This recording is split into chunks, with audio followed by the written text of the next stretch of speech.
اور تو اور وہ جسمانی کھیلوں میں بھی چوک و چوبند نہیں رہتے، اس لیے وہ ہر میدان میں اپنے ہم جماعتوں سے بہت پیچھے رہ جاتے ہیں۔ ہاں بیٹا، ہر چیز میں انسان کو اعتدال سے کام لینا چاہیے۔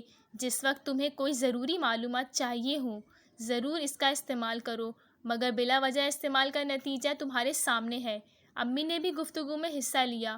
ابو نے احمد کی معلومات میں اضافہ کیا کہ جدید تحقیق کے مطابق ایک انسانی جسم کو روزانہ اوسط 6 سے 7 گھنٹے سونے کی ضرورت ہوتی ہے۔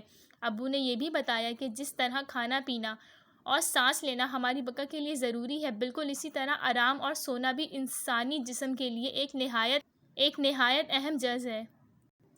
امی نے احمد کے سر پر ہاتھ پھیرتے ہوئے اسے سمجھایا کہ بیٹا، اللہ تعالیٰ نے قرآن پاک میں بھی واضح الفاظ میں بیان فرمایا ہے کہ اس نے رات آرام کے لیے اور دن کام کے لیے تخلیق کیا ہے۔ بیٹا کوئی بات نہیں، ابھی سالانہ امتحانات میں وقت ہے، اپنی توجہ اور وقت پڑھائی کو دو۔ جب سونے کا وقت ہو، گھر والوں کو اللہ حافظ کہہ کر اپنے بستر پر چلے جاؤ۔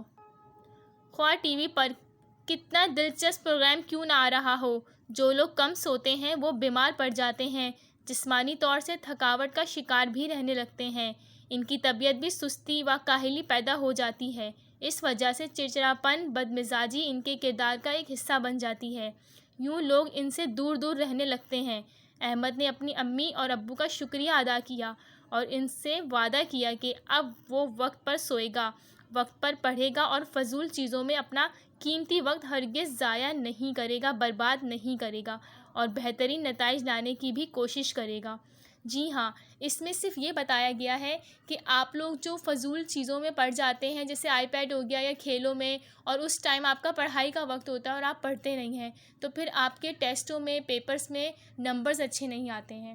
اگر آپ چاہتے ہیں کہ آپ کے پیپرز میں اور ٹیسٹوں میں نمبرز اچھے آئیں تو آپ کو پڑھنا ہوگا، اور آپ کو رات میں ٹائم سے سونا بھی ہوگا اور ٹائم سے کھانا بھی ہوگا، تاکہ آپ